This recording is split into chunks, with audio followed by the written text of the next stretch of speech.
Partant des traumatismes de l'enfance, voici pour vous, bien détaillé, comment certaines relations ont été intoxiquées par anticipation depuis l'enfance. Voici comment certaines relations amoureuses et même certains couples sont détruits littéralement dès l'enfance. Moi, je suis Évariste Fokoussi, coach en dynamique relationnelle.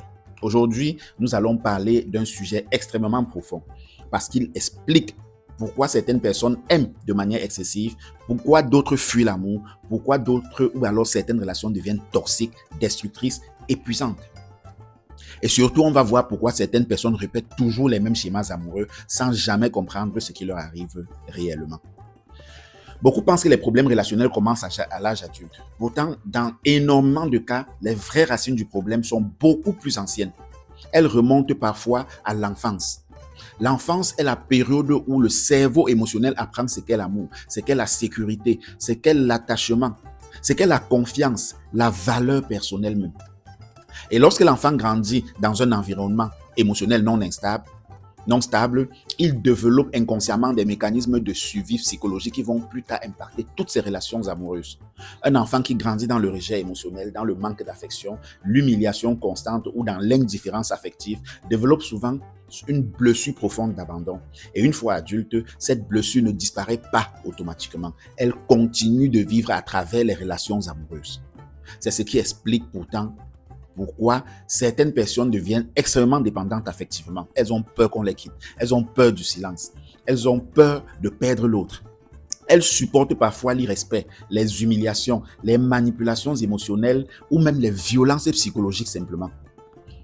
En fait, parce qu'au fond d'elles, être abandonné leur semble encore beaucoup plus douloureux. Et souvent, ces personnes-là ne comprennent même pas pourquoi elles souffrent autant dans leur relation. Elles pensent aimer trop fort. Pourtant, très souvent, ce n'est pas de l'amour seul. C'est une blessure émotionnelle ancienne qui cherche désespérément à être rassurée.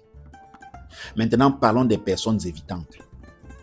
Certaines personnes ont grandi dans des environnements où les émotions n'étaient jamais accueillies. Des familles où pleurer était considéré comme une faiblesse. Des environnements froids où l'enfant apprenait très tôt qu'il devait gérer seul ses émotions. Résultat, une fois adulte, ces personnes ont souvent énormément de difficultés avec l'intimité émotionnelle. Elles peuvent aimer sincèrement quelqu'un, mais dès que la relation devient profonde, elles commencent à fuir inconsciemment. Elles deviennent froides, distantes. Elles prennent leur distance sans explication claire. Pourquoi? C'est simple. Parce qu'au fond, leur système nerveux associe inconsciemment la proximité émotionnelle à un danger potentiel. Alors elles se protègent. C'est pour cela qu'on voit parfois des personnes très présentes au début d'une relation et après complètement transformées. Ce changement ne sort pas de nulle part. Très souvent, il est connecté à des blessures émotionnelles anciennes, jamais guéries. Il existe aussi des personnes qui ont grandi dans les conflits permanents, des enfants qui ont vu des cris, des humiliations, des violences verbales, des trahisons ou des tensions constantes dans le couple parental. Et le problème est extrêmement profond ici. Quand un enfant grandit dans ce type d'environnement, son cerveau finit parfois par associer inconsciemment l'amour à la souffrance, au chaos ou à l'instabilité. Alors, une fois adulte, il peut inconsciemment être attiré par des relations compliquées, relations toxiques émotionnellement et même épuisantes. Simplement parce que son cerveau considère cela comme familier. C'est donc pour cela que certaines personnes disent souvent « je tourne toujours sur le même type de partenaire ». Pourquoi toutes mes relations finissent toujours mal? Pourquoi je suis attiré par des personnes qui me détruisent émotionnellement? Point d'interrogation. En fait, la vérité, c'est que beaucoup de choix amoureux sont influencés par des blessures inconscientes. C'est pour ça qu'il faut soigner vos blessures. Ce qui est encore plus dangereux, c'est que certaines personnes reproduisent exactement ce qu'elles ont vécu dans l'enfance sans même s'en rendre compte. Un enfant qui a grandi dans la violence peut devenir adulte extrêmement agressif émotionnellement. Un enfant constamment rabaissé peut devenir adulte jaloux, contrôlant ou excessivement insécure. Un enfant qui n'a jamais reçu de validation émotionnelle peut devenir adulte inconscient et incapable de croire qu'on puisse vraiment l'aimer, je voulais dire. Et parfois, deux personnes extrêmement blessées se rencontrent. Au début, la relation paraît intense, très forte, très passionnelle. Mais progressivement, les blessures émotionnelles des deux personnes commencent à s'affronter. L'un a peur de l'abandon, l'autre a peur de l'intimité. Finalement, l'un réclame de l'attention, l'autre fuit sous pression. Et la relation devient alors un terrain de souffrance psychologique permanent.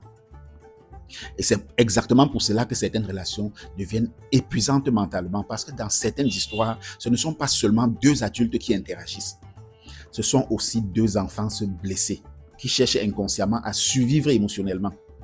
Et aujourd'hui, énormément de couples se détruisent parce qu'ils essaient de construire une relation saine avec des blessures émotionnelles non guéries. La guérison émotionnelle devient donc essentielle parce qu'on ne peut pas construire un amour stable avec une peur permanente de l'abandon. On ne peut pas construire une relation paisible avec une colère intérieure non résolue. On ne peut pas construire une intimité profonde quand on a appris toute sa vie à se protéger émotionnellement. Guérir demande du travail intérieur. Cela demande parfois de reconnaître des douleurs anciennes qu'on a longtemps ignorées et de les faire traiter. Cela demande de comprendre ses schémas relationnels, ses réactions émotionnelles, ses peurs profondes et ses mécanismes de protection. Et surtout, il faut comprendre une chose extrêmement importante. Avoir des blessures émotionnelles n'est pas une condamnation définitive. Oui. Certaines personnes ont vécu des traumatismes émotionnels tellement lourds. Bon, oui aussi, certains enfants ont laissé des cicatrices profondes. Certains enfants, je voulais dire. Mais la reconnaissance est déjà le début de la transformation. Parce qu'à partir du moment où une personne comprend déjà pourquoi elle agit d'une certaine manière dans ses relations, elle peut commencer littéralement à changer tous ses choix, à choisir ses réactions et ses comportements. Et parfois, comprendre son histoire émotionnelle peut littéralement sauver une relation ou alors sauver une vie émotionnelle entière. Maintenant, si cette vidéo vous parle, écrivez guérison en commentaire. Partagez cette vidéo à quelqu'un qui doit absolument comprendre cela.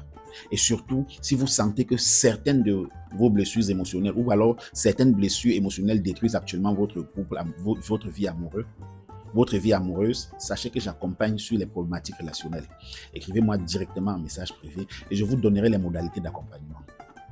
Prenez soin de votre santé émotionnelle parce qu'une relation saine commence toujours par une guérison intérieure. Retiens une chose et répète cela chaque jour en toi. L'amour ne te détruit pas. Ce qui est en train de te détruire n'est pas de l'amour.